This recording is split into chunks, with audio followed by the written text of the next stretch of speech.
요즘에 사람들을 참 많이 만나게 됩니다. 사람들을 만나다 보면 처음에 하는 일이 뭐냐면 명함을 이렇게 자꾸 주게 됩니다.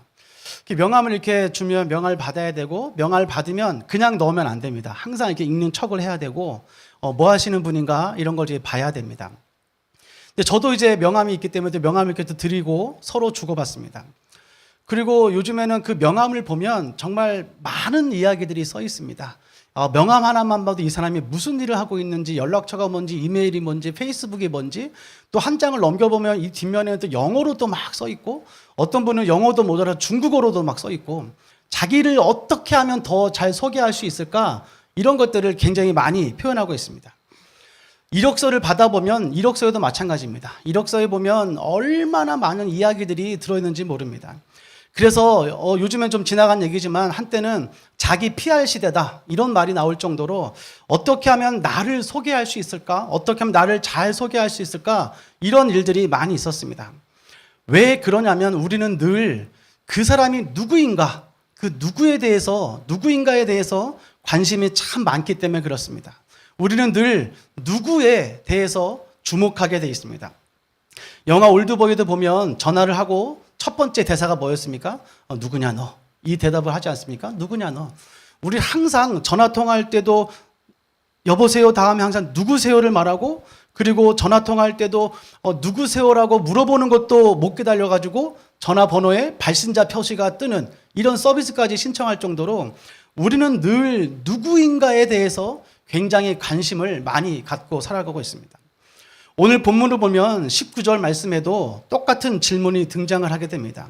우리 19절 말씀을 한번 우리말 성경으로 같이 읽어보겠습니다. 19절입니다. 시작. 예루살렘에 유대 사람들이 제사장들과 레위 지파 사람들을 보내 당신은 누구시오라고 요한의 정체를 물었을 때 요한이 한 증거는 이렇습니다. 19절에 보니까 이 유대인 사람들, 제사장들, 레위 지파 사람들이 다 물어보는 게 뭐냐면 당신은 누구시오? 라는 질문이었습니다. 당신은 누구입니까? 너는 누구냐라는 거예요. 이것은 우리 사람들에게, 인류에게 가장 큰 질문입니다. 더 그레이트 퀘스천입니다. 당신은 누구시오? 가장 위대한 질문, 가장 중요한 질문이 뭐냐면 나는 누구인가? 당신은 누구인가? 라는 질문입니다. 이것은 유대인들에게도 참 궁금한 것이었습니다. 여기서 말하는 유대인들은 누구냐면 불신자입니다. 하나님 안 믿는 사람들, 예수 안 믿는 사람들도 동일하게 궁금해한 것이 뭐냐면 당신은 누구시오? 라는 질문이라는 거예요. 이 질문에 대한 세례 요한의 대답이 바로 이것입니다. 20절 말씀 한번 같이 고백했습니다. 20절입니다. 시작. 그는 거절하지 않고 고백했습니다. 나는 그리스도가 아니오. 나는 그리스도가 아니오. 굉장히 생뚱맞은 대답을 하게 됩니다. 당신은 누구냐라고 물어보면 난 누구다 이렇게 대답을 하면 되는데, 이 요한이라는 사람은 뭐라고 대답을 하냐면 나는 누구입니다라고 말하는 것이 아니라 나는 그리스도가 아니오라고 대답을 하고 있는 거예요. 왜 이런 대답을 하고 있을까요? 도대체 이 문맥에 안 맞는 이 대답을 하는 이유가 뭘까요? 세례 요한은 지금 그들의 질문의 본질을 알고 있었습니다. 그들의 질문의 의도를 알고 있었다는 겁니다. 왜 이런 질문을 하고 있고 왜 나에게 누구냐고 물어보는가, 그 이유를 알았기 때문에 그렇습니다. 이 당신은 누구시오라는 이 질문의 배경에는 굉장히 여러 가지 사건들이 있습니다. 세례 요한이 등장한 사건은 굉장히 중요한 사건이고 굉장히 큰 사건이었습니다. 구약의 마지막 성경이 어떤 성경입니까? 말라기 성경입니다. 말라기는 사람 이름입니다. 이 말라기 선지자가 마지막 하나님의 말씀을 전하고 나서 말라기 선지자부터 세례 요한이 등장할 때까지 몇 년이 걸리는지 아십니까? 400년이라는 시간이 흘러간 겁니다. 여러분들은 구약 성경이 끝나고 신약 성경을 딱 넘길 때 아무 생각 없이 한 장을 딱 넘기게 되겠지만 아무런 글도 써있지 않은 그 빈 페이지 한 페이지 안에는 400년이라는 엄청난 기간이 거기에 숨겨져 있는 겁니다. 하나님께서는 이 400년 동안 아무 말씀도 하지 않으십니다. 그리고 단 한 번도 말씀하시지 않고 어떤 선지자도 더 이상 보내지 않으십니다. 그래서 우리는 이 400년을 뭐라고 부르냐면 400년 침묵기라고 부릅니다. 하나님이 아무 말씀도 하지 않으시는 그 400년. 그런데 하나님은 아무것도 하지 않으신 것처럼 400년이 흘러가는 것처럼 보였지만 그 400년 침묵기 동안 하나님은 무엇을 하셨냐? 로마가 전 세계를 지배함으로 말미암아서 헬라 문화가 지배하게 됐습니다. 그래서 헬라 문화가 지배하면서 제일 먼저 한 게 뭐냐면 언어를 통일시켜 버렸습니다. 언어가 통일돼 가지고 옛날에는 이 말 저 말 이 나라 저 나라 모든 말들이 각양각색의 말이 있었는데 헬라 문화가 전 세계를 지배하니까 언어를 통일시켜 버렸습니다. 그리고 나서 어떤 일이 생기냐면 그때부터 복음이 전해질 때마다 언어 하나만 하면, 헬라어 하나만 하면 복음을 전할 수 있는 기가 막힌 기회로 쓰여지게 됩니다. 두 번째 된 것이 뭐냐면 로마가 전 세계를 지배하면서 식민 지배를 위해서 또 수탈을 위해서 도로를 닦게 됩니다. 도로가 건설됩니다. 모든 길은 로마로 통한다, 로마를 통한다라는 이 말이 왜 생겼냐면 이 로마가 전 세계를 지배하면서 그 모든 식민지들에 있는 것들을 약탈해오고 뺏어오기 위해서 또 쿠데타가 일어나면 그거 진압하기 위해서 도로를 닦았습니다. 그런데 이 도로가 나중에 어떻게 쓰임받게 되냐면 바울이 1차, 2차, 3차, 4차 전도 여행을 떠나는 그 길로 쓰임받게 됩니다. 그러고 나서 또 하나가 준비됩니다. 사람이 준비됩니다. 그리고 마카비 독립기라는 이 기간을 통해서 이스라엘 사람들의 마음속에는 어떤 마음이 들기 시작하냐면 나 하나님을 좀 빨리 만났으면 좋겠다. 우리 이스라엘 맨날 식민지로 맨날 노예로 이렇게 종으로 살고 있는데 빨리 성경에서 예언하고 있는 메시아가 와서 빨리 우리를 회복시켜주면 좋겠다. 우리나라를 식민지에서 해방시켜주면 좋겠다. 이런 마음이 마음속에 이스라엘 모든 백성들 마음속에 가득 들어 있었습니다. 그때 등장한 사람이 누구냐면 세례 요한이라는 사람이에요. 그러니까 이스라엘 사람들은 수백 년 동안 식민지를 겪으면서 계속 마음속에는 어떤 마음이 드냐면 빨리 예수님이 오시면 좋겠다. 빨리 구원자가 오시면 좋겠다. 빨리 메시아가 와가지고 천군 만마를 다 몰고 와가지고 이 로마 압제로부터 우리를 해방시켜주면 좋겠다. 이런 마음을 다 마음속에 들고 있었던 거예요. 이게 언제 기간이냐면 400년 침묵기, 무려 400년 동안이나 이런 온갖 일들이 벌어지고 있는 상황에 누가 등장하냐면 세례 요한이 등장하는 거예요. 딱 보니까 이 사람은 범상치 않은 사람이었습니다. 이 사람이 기도하면 막 낫기 시작하고, 이 사람이 예배하면 온 사람들이 막 방언을 하기 시작하고, 이 세례 요한이 기도만 하면 기적이 막 일어나는 겁니다. 수많은 사람들이 줄을 져가지고 거기서 세례받겠다고 막 줄을 서 있습니다. 성경에서 말한 그 사람이 딱 맞는 것 같습니다. 그래서 사람들은 질문하는 겁니다. 당신은 누구시오? 당신은 누구시오? 이 사람들의 질문 속에 얼마나 큰 기대감이 있었겠습니까? 당신은 누구시오? 당신은 누구시오라는 이 질문, 그것은 무엇입니까? 당신이 예수입니까? 당신이 예수 그리스도입니까? 당신이 우리를 해방시켜줄 바로 그분입니까? 지금 이 질문을 던지고 있는 거예요. 제가 말씀을 준비하다가 참 쓸데없는 생각을 해봤습니다. 만약에 당신이 누구시오? 당신이 예수시오? 라는 이 질문에 만약에 이 요한이 예스라고 대답했다면, 내가 바로 그 사람이요. 당신이 기다리고 있던 그 사람이 바로 나요. 이 말을 한마디만 딱 던지면, 예스라는 한마디만 했다면 세례 요한은 팔자 고쳤을 겁니다. 그렇죠? 모두가 원하는 대답, 모두가 듣고 싶어하는 대답, 이 한마디만, 예스라는 한마디만 던졌다면 세례 요한은 인기가 높아졌을 겁니다. 명예도 가질 수 있었을 것입니다. 권력도 가질 수 있을 겁니다. 그러나 세례 요한은 그렇게 대답하지 않습니다. 그 사람들이 듣고 싶어하는 대답이 아니라 그들의 질문 앞에 세례 요한은 뭐라고 대답하냐면 21절에 이렇게 말합니다. 아니요, 아니요. 20절에도 뭐라고 말합니까? 나는 그리스도가 아니요. 우리 21절 한번 같이 보겠습니다. 21절 같이 읽겠습니다. 시작. 그들이 물었습니다. 그러면 당신은 누구요? 엘리야요? 요한이 대답했습니다. 아니요. 그러면 그 예언자요? 그가 대답했습니다. 아니요. 요한은 모든 사람들이 예스를 구하고 예스를 기다리고 있는 그 질문 앞에 요한은 계속해서 뭐라고 대답하냐면 아니요, 아니요, 아니요라고 대답을 하고 있는 거예요. No, no. 그러나 사실 요한은 no라고 대답은 했지만 당신이 예언자요? 라는 질문에는 예스라고 대답했어야 맞습니다. 예언자가 맞으니까요. 그런데 그는 왜 그 예언자라는 질문 앞에서도 no라고 말을 합니까? 지금 사람이 질문을 던지고 있지만 요한의 대답은 사람들 앞에서 대답하고 있는 것이 아니라 하나님 앞에서 대답을 하고 있는 거예요. 하나님 앞에서 나는 아무것도 아닙니다. 하나님 앞에서 나는 아무것도 자랑할 수 없는 존재입니다. 하나님 앞에서 나는 예스라고 말할 수 없는 존재, 나는 아무것도 아닌 사람입니다 라고 세례 요한은 하나님 앞에서 대답을 하고 있는 거예요. 그래서 22절을 보니까 이렇게 이야기하고 있습니다. 22절 같이 보겠습니다. 시작. 그러자 그들이 말했습니다. 그러면 도대체 당신은 누구요? 우리를 보낸 사람들에게서 가서 대답할 말을 좀 해주시오. 당신은 자신을 누구라고 생각하오? 당신은 자신을 누구라고 생각합니까? 자신들이 듣고 싶어하는 대답은 들을 수가 없던 것이 이제 알게 되었습니다. 그래서 다시 한번 마지막 질문을 던집니다. 그러면 당신은 누구입니까? 이 질문은 뭐냐면, 그렇다면 내가 원하는 사람 앞에서의 대답이 아니고 하나님 앞에서 당신은 누구입니까? 라고 다시 한번 질문을 던진 겁니다. 제가 오늘의 교회에 사역하면서 하용조 목사님의 설교를 들으면서 잊지 못하는 한 말씀이 있습니다. 신앙은 어디에서부터 시작되는가? 신앙이라는 것은 아니요부터 시작된다는 거예요. 신앙은 나를 부정하는 겁니다. 나는 할 수 없다라고 말하는 겁니다. 나는 아무것도 아니고 나는 아무것도 할 수 없는 존재입니다. 자기 부정에서 신앙이 시작된다라고 말하고 있는 거예요.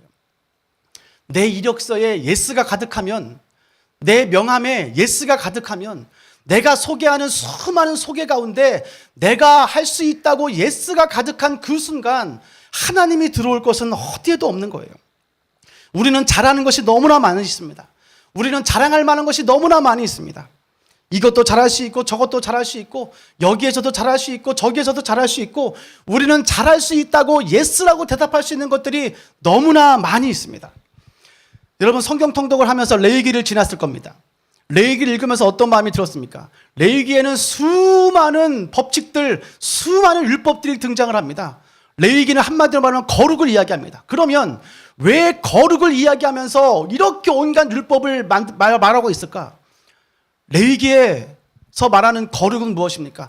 수많은 율법들을 이야기하고 수많은 법칙들을 이야기한 다음에 이것을 다 지키면 너희가 거룩하게 될 것이다, 이렇게 말하고 있습니까? 아니요.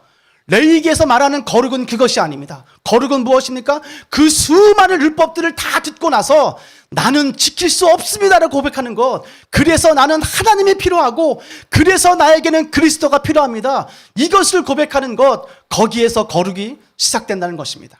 거룩의 시작은, 신앙의 시작은 나는 할 수 없습니다. 나는 지킬 수 없습니다. 나는 도무지 아무것도 할 수 없는 존재입니다. 이것을 고백하며 나가는 것, 그것이 거룩의 시작이고 그것이 신앙의 시작입니다. 다 지키는 것이 거룩이 아니라 다 지킬 수 없다고 고백하는 것, 그것이 거룩인 거예요. 오늘 세례 요한은 그것을 고백합니다. 사람들 앞에서 자기는 아니라고 말하는 거예요. 나는 아무것도 아닙니다. 나는 nothing입니다. 나는 아무것도 할 수 없습니다. 계속해서 자기를 대답합니다. 그러면 22절에 있는 것처럼, 그렇다면 하나님 앞에서 당신은 누구입니까? 이 질문 앞에 이제 드디어 요한은 대답하기 시작합니다. 23절에 그 대답 첫 번째가 있습니다. 함께 읽겠습니다. 23절입니다. 시작. 요한은 예언자 이사야의 말로 대답했습니다. 주를 위해 그를 곧게 하라. 광야에서 외치는 사람의 소리요. 광야에서 외치는 사람의 소리요. 오늘 23절을 보면 우리가 많이 들어왔던 대답을 하게 됩니다. 이 세례 요한은 자기를 가리켜서 뭐라고 말하냐면 나는 소리요 라고 말합니다. 소리요. 왜 수많은 비유 중에, 수많은 표현 중에 왜 자신을 소리라고 이야기했을까요? 소리에는 특성이 있습니다. 소리는 영원하지 않습니다. 소리는 잠깐 있다가 사라지는 겁니다. 세례 요한은 자신을 그렇게 생각하고 있는 존재예요. 나는 영원한 존재가 아닙니다. 나의 인기도, 나의 명예도, 나의 권세도, 나의 물질도, 나의 학벌도, 내가 가진 그 어떤 것도 영원하지 않습니다. 잠깐 있다가 사라지는 겁니다. 여러분들이 지금 나를 찾아와서 나랑 얘기 한번 하겠다고, 나랑 식사 한번 하겠다고, 나에게 뭔가 좋은 얘기를 듣겠다고 모여 있는데 이 모든 인기가 영원하지 않다는 것은 나는 알고 있습니다. 나는 소리요. 잠시 있다가 없어지는 거예요. 또 하나가 뭡니까? 소리는 절대로 스스로 생겨나지 않습니다. 소리는 소리 내는 사람이 따로 있다는 거예요. 오늘 세례 요한은 그 고백을 하고 있습니다. 내가 스스로 있고, 내가 혼자 있고, 내가 뭔가 자랑할 만한 것이 있는, 내가 잘해서 이 자리에 있는 존재가 아니라 나는 하나님께서 이 자리에 보내신, 하나님이 보내신 존재이고, 내가 스스로 할 수 있는 존재가 아니라고 지금 나는 소리요라는 이 표현에 이해하고 있는 거예요. 세례 요한의 소리는 무엇을 위한 겁니까? 주의 길을 예비하기 위한 겁니다. 내가 주인공이 아니라 내 뒤에 계신 예수 그리스도가 주인공 되는 것을 준비하는 사람, 그것이 세례 요한의 역할인 것입니다. 그것이 지금 나는 소리요라고 말하고 있는 거예요. 우리는 늘 주인공이고 싶어 합니다. 우리는 늘 주인공의 자리에 앉기를 원합니다. 한국 문화는 자리도 어디에 앉는가, 이것이 얼마나 중요한지 모릅니다. 중국은 더 심합니다. 중국 가면 앉는 식당에 가면 앉는 자리에 따라서 돈 내는 자리가 정해져 있습니다. 그래서 뭣도 모르고 이렇게 앉으면 돈 내야 됩니다. 그래서 자리를 잘 피해 앉아야 돼요. 우리나라도 마찬가지잖아요. 우리는 왠지 모르게 상석이라는 개념이 있어가지고 높은 사람이 거기 앉아야 되고, 나이 한 살 더 많은 사람 앉아야 되고, 주보에도 항상 이렇게 가나단 순으로 이렇게 써놓지 않고 이렇게 섞어서 써놓으면은 내가 나이가 많은데, 내가 위인데 왜 여기다 적어놨어? 왜 내가 뒤야? 그래서 우리 교회 주보는 다 신경 안 쓰고 무조건 가나다 순으로 적죠. 근데 또 오해할까봐 걸어쳐놓고 가나다 순, 이런 것도 적어놔야 됩니다. 안 그러면 또 오해하니까. 왜 그렇습니까? 우리는 늘 주인공의 자리에 앉고 싶어 해요. 우리는 늘 앞장서고 싶어 하고, 우리는 늘 제일 먼저 하고 싶어 하고, 어쩌면 반대로 제일 마지막에 나타나는 거예요. 주인공은 맨 마지막이라고. 그러나 우리는 주님을 위해서 기꺼이 조연의 역할을 감당할 수 있어야 되는 거예요. 오늘 세례 요한은 바로 그 역할을 감당했습니다. 제가 요즘에 재밌게 보는 프로그램이 TV에 효린의 민박이라는 것을 봅니다. 보십니까? 저는 효린의 민박을 보기 전까지는 이효리 남편이 누군지 몰랐습니다. 누구에게도 알려지지 않았던 이 사람이 늘 주인공이었던 이효리하고 결혼을 하니까 이 사람이 같이 주인공이 돼버리는 거예요. 이 사람이 같이 유명해졌습니다. 그래서 효린의 민박에서 오히려 이 김상순 정말 멋있는 남자네. 뭐가 멋있습니까? 안 멋있는데 멋있다고 막 이렇게 나오는 거예요. 왜 그렇습니까? 엑스트라였던 사람, 조연이었던 이 사람이 주인공을 만나고 주인공과 함께 있으니까 같이 주인공 되더라고요. 여러분, 세례 요한이 지금 무슨 역할을 하고 있냐면, 나는 엑스트라입니다. 나는 단역입니다. 나는 조연입니다. 나는 하나님을 위해서, 그리스도를 위해서 나는 기꺼이 조연의 역할을 감당하겠습니다. 이 역할을 하다 보니까 지금 보십시오. 제가 지금 20분째 세례 요한 얘기를 하고 있습니다. 얼마나 대단한 일입니까? 이 주일 예배 시간에 왜 이렇게 세례 요한의 얘기를 하고 있습니까?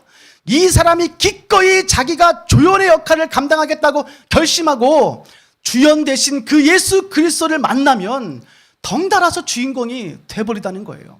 여러분, 주인공 대신 예수님 만나길 주일은 축복합니다.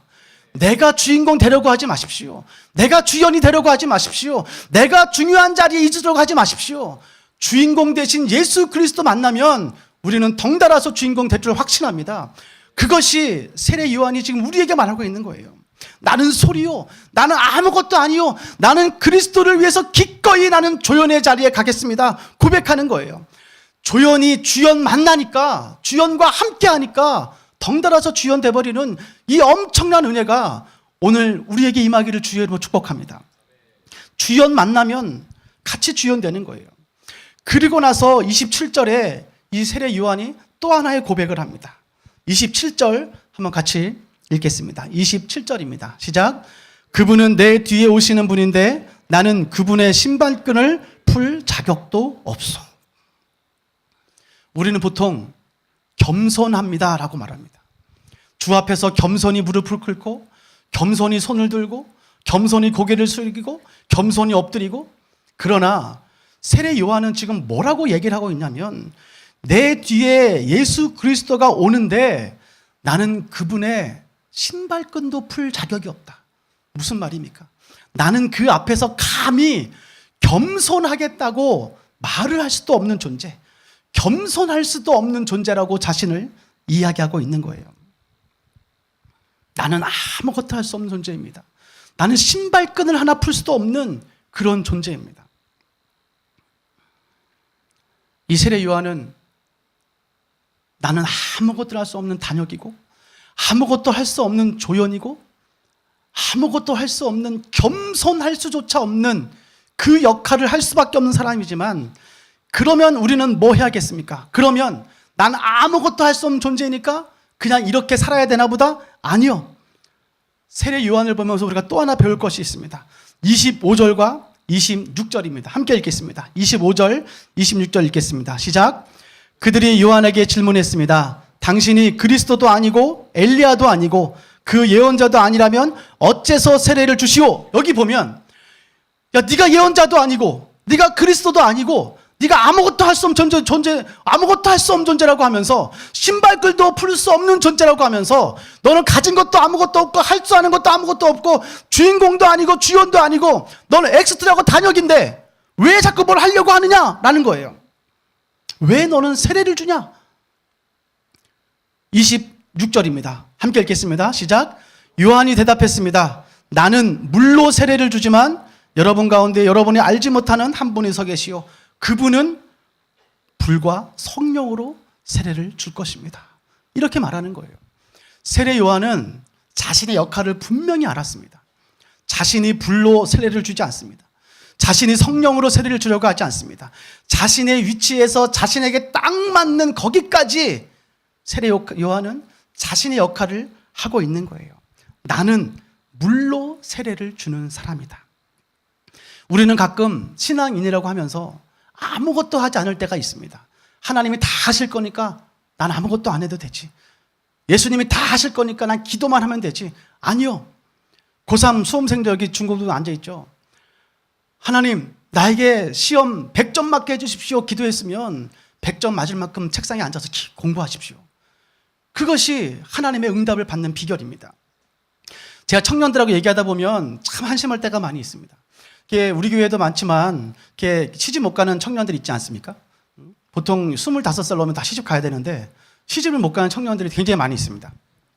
저희 아내는 23세 결혼했는데 결혼을 일찍 해야 됩니다. 그런데 막 25 넘고 막 30 넘고 결혼 못 해가지고 저한테 막 기도 부탁합니다. 목사님 기도해 주세요. 좋은 남자 만나야 됩니다. 좋은 남편 만나야 됩니다. 그러면서 막 기도 제목 보면은 수첩에다가 1번부터 100번까지 막 기도 제목 적어가지고 1번 키가 170 이상 막 되게 키가 왜 이렇게 커? 170 이상 막 나와야 되고 뭐 연봉 얼마 이상 차는 집 평수는 몇 평 이상 이런 걸 1번부터 100번까지 막 적어놓고 새벽 먹고 나서 얼마나 열심히 기도하는지 몰라요.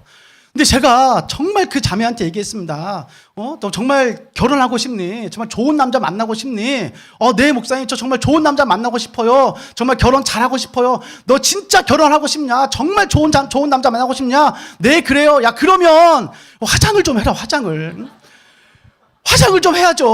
얼굴, 그냥, 어떻게 그러고 교회 옵니까? 머리는 산발하고 와가지고, 기도는 그렇게 열심히 기도를 하는데, 자기를 꾸미지 않습니다.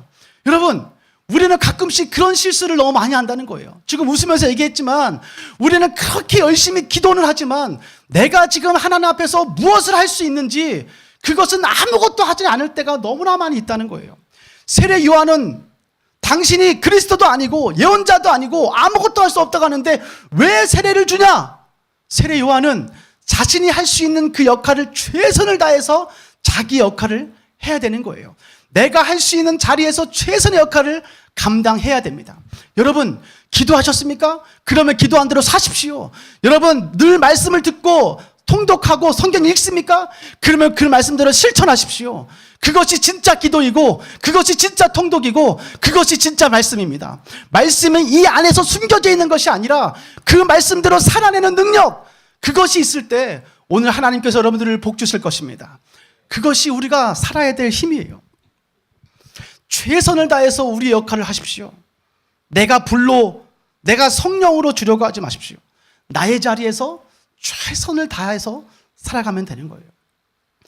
우리 자리에서 우리에게 맡겨진 일을 최선을 다해 하는 것, 그것이 무엇입니까? 주의 길을 예비하는 겁니다. 오늘 세례 요한이 이 땅에 존재했던 단 한 가지 이유는 무엇입니까? 주의 길을 예비하는 겁니다. 하나님의 길을 예비하는 거예요. 2000년 전에 예수님이 오실 것을 세례 요한을 보내셔서 예비하셨다면 오늘 2018년 21세기의 우리들에게 여러분들을 이 땅에 미리 보내셨습니다. 예수님께서 다시 이 땅에 오시기 그 전에 세례 요한을 보내는 마음으로 여기에 앉아있는 우리 허브교회 성도들을 이 땅에 보내셨습니다. 그러면 이제 우리들은 무엇을 해야 됩니까? 이젠 주의 길을 예비하는 겁니다. 세례 요한처럼 순교할 필요도 없습니다. 세례 요한처럼 대단한 역할을 할 필요도 없습니다. 잠잠히 기도하면 됩니다. 그리고 기도한 대로 조그만 것 실천해 나가면 됩니다. 엘리베이터 탈 때 열린 버튼 한번 눌러서 기다려주면 그것이 주의 길을 예비하는 겁니다. 계단이 더러워 있으면 계단 한번 치워주는 거예요. 눈이 마주쳤을 때 모르는 사람에게 미소 한번 주는 겁니다. 거스름돈 덜 받았을 때 네, 어려운데 그거 더 쓰십시오라고 충분히 양보해 주는 거예요. 좌회전 차선에 서 있는데 갑자기 앞으로 삑 들어와가지고 들어오는 그 차 저거 뭐야 그러면서 빵빵거리고 하지 말고 지나가세요. 양보 한번 해주는 것, 그것이 그리스도의 길을 예비하는 거예요. 조그만 것 작은 것 하나하나씩 실천해 보십시오. 한 번 더 웃어주고 한 번 더 미소 지어주고 욕 나올 때 한 번 욕을 참아주고, 제가 축복하라는 말은 못하겠습니다. 욕을 한번 참아주고 안 해주고 기다려주고 조금씩 작은 일, 아주 작은 일을 우리 위치에서 실천하면서 해나갈 때 거기에 하나님의 은혜가 있게 될 것입니다. 세례 요한은 자신을 기꺼이 조연의 역할에 갖다 놨습니다. 누구를 위해서요? 예수 그리스도를 위해서. 오늘 이 자리에 앉아있는 모든 성도들 그리스도를 위해 조연의 역할을 감당하기를 주의 이름으로 축복합니다. 그리스도를 예비하는 예비자들 되기를 주의 이름으로 축복합니다. 오늘 한 말씀만 드리고 오늘 말씀을 마치겠습니다. 제가 말씀을 준비하면서 이 세례 요한을 검색하면서 인터넷에다가 희생이라는 단어를 이렇게 쳤습니다. 희생이라는 좀 좋은 얘기가 있으면 이걸 좀 해줘야 되겠다. 근데 희생이라고 쳐보니까 제일 먼저 뭐라고 뜨냐면 희생번트라는 게 뜨더라고요. 희생번트. 그래서 희생번트가 뭔가, 저는 야구를 잘 모릅니다. 그래서 야구를 보면 전 늘 그냥 국가대표 경기나 보고 이런 사람인데, 희생번트가 계속 뜨길래 희생번트를 쭉 읽어봤는데, 야구를 보면, 제가 예전에 말씀드렸는데 야구를 보면 희생번트라는 이 작전은 말도 안 되는 작전입니다. 희생번트는, 야구는 뭐냐면 타율이 생명인 경기예요. 안타를 몇 번 쳤냐. 그래서 3할 2푼 1, 2, 2할 3푼 1, 2 이런 게 있잖아요. 그러면 10번 나와서 3번 치냐, 2번 치냐, 안타를 몇 번 치냐, 이 3할 때냐, 2할 때냐, 이런 타자들의 이 연봉을 결정하는 그 자수가 뭐냐면 이 타율이에요. 1할 때, 2할 때, 3할 때 이런 거. 그런데 희생번트라는 것은 뭐냐면 저 1루에 있는 사람을 2루로 갈 때까지 네가 대신 죽어라. 이게 희생번트예요. 이 1 하나, 안타 하나 때문에 연봉이 1년에 1억씩 2억씩 왔다 갔다 하는 이 야구 선수들에게는 희생번트는 말도 안 되는 작전입니다. 그래서 내가 이게 희생번트가 말이 되냐, 네가 대신 죽어라? 그럼 내가 죽으면 타율을 깎이는데. 그런데 제가 네이버에서 이 희생번트를 읽다가 모니터를 보다가 울었습니다. 이 희생번트가 얼마나 은혜가 되는 작전인지. 여러분, 희생번트 저는 다 아실지도 모르겠는데 1루에 있는 사람을 2루로 보낼 시간을 주기 위해서 안타를 이렇게 톡 쳐가지고 내가 대신 죽을 시간 동안 이 사람이 2루로 갈 시간을 주는 거예요. 그럼 내가 희생번트로 대신 죽으면 타율이 깎이는데. 그런데 기사를 읽다 보니까 야구에 어떤 규칙이 있냐면 희생번트는 타율 계산에서 빼줍니다. 희생번트는 타율을 계산하는 데에서 빼주는 거예요. 너는 저 사람을 위해서 네가 살 수도 있었는데 대신 죽었기 때문에 이 타율을 하는 계산에서 빼줄게. 저는 이 법칙을 보면, 이 규칙을 보면서 야, 세상에 이렇게 은혜로운 규칙이 다 있나? 여러분, 우리가 하나님을 위해서, 예수 그리스도를 위해서 조연의 역할을 감당하면서 어떨 때는 엑스트라로 단역의 역할을 감당하면서 희생번트를 칠 때가 있습니다. 희생번트를 쳐야 될 때가 있습니다. 그래서 내가 대신 죽어야 될 때가 있습니다. 그러면 이 희생이라는 말처럼 내가 손해보는 것 같고, 내가 좀 억울한 것 같고, 내가 힘든 것 같고, 내 것을 좀 내놔야 될 것 같고, 내 타율이 깎일 것 같고, 내 연봉도 깎일 것 같고, 내 쉬는 시간도 좀 깎일 것 같고, 내 자존심도 좀 무너질 것 같고, 그야말로 희생이 될 것 같은데, 하나님께서는 절대 여러분들을 손해보지 않게 하지 않으십니다. 하나님은 절대 여러분들을 손해보는 자리에 두지 않으십니다. 여러분, 당당하게 희생번트 치십시오. 그리스도를 위해서 자신 있게 희생하십시오. 예수 그리스도를 위해서 기꺼이 조연의 역할을 감당하십시오. 예수 그리스도를 위해서 기꺼이 낮아지십시오. 예수 그리스도를 위해서 기꺼이 엎드려 보십시오. 예수 그리스도를 위해서 기꺼이 포기해 보십시오. 하나님은 절대 여러분들을 손해보지 하지 않으십니다. 그 하나님의 은혜를 기억하는 이번 한 주간 되기를 주의 이름으로 축복합니다. 예수 그리스도를 위해서 모든 것을 양보하고, 예수 그리스도를 위해서 모든 것을 희생하고, 예수 그리스도를 위해서 모든 것을 내어놓을 수 있는, 기꺼이 그리스도를 위해서 조연의 역할을 감당할 수 있는 우리 허브교회 성도들 되기를 주의 이름으로 축복합니다. 자, 기도하겠습니다.